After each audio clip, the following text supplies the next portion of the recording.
Hello বন্ধুরা, শুভ সন্ধ্যা। কেমন আছে সবাই? এখন আমরা কফি করেছি, কফি খাওয়া হবে।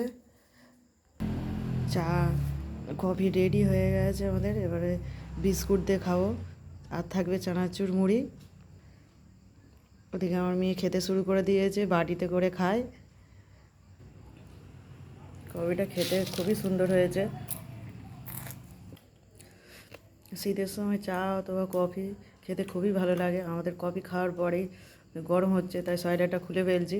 এদিকে আমার মেয়ে বিস্কুটটাকে টুকরো টুকরো করে দিয়ে কফি দিয়ে খাচ্ছে। আর শীত পড়েছে বলে আমরা এই কার্পেটগুলো কেটে নিয়ে বসছি, খুবই ঠান্ডা এই বাড়িটায়। আমার চা খাওয়া কমপ্লিট হয়ে গেছে, আমার মেয়ের এখনও চলছে।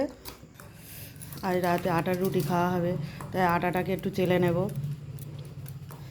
এতে তুষ থাকে, তুষের মতন একটু ভুসি ভুসি থাকে। এটাকে চাললে রুটিটাও ভালো হয়, খেতে ভালো লাগে। আটাটা চালা আমার কমপ্লিট হয়েছে। দেখো কতটা তুষ বেরিয়েছে, এক বাটি তুষ বেরিয়েছে। এবার আমি আটাটা মেখে ফেলবো।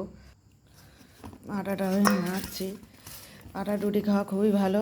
ওদিকে মেয়েকে বই পড়তে বলেছি। আমি আটাটা মাখিয়ে রেখে রাতের বেলা রুটি করব। মেয়ে নাহলে বই পড়বে না। আটা মাখা কমপ্লিট হয়েছে, আমি এটা চাপা দিয়ে রেখে যাব। রাতের বেলা এসে রুটি করব, ডাল করব, আর একটু আলু ভাজা করব। মেয়ে বই পড়ছে কিনা দেখাবো তোমাদেরকে। আমাকে দেখে তাড়াতাড়ি বইটা নিয়ে খুলে বসেছে, আগে ডায়েরিটা খুলেছে। মেয়ে বিছানায় প্রতিদিন পড়তে বসে, নিচেই বসতে চায় না। এদিকে ঠান্ডার সময় পাখাটা চালিয়ে দিয়েছে, ওর খুব গরম লাগছে। মেয়ে ফার্স্টে আজের ইংলিশ বুকের কাজ করবে, তাই কবিতে ডেট আর তারিখটা দিচ্ছে।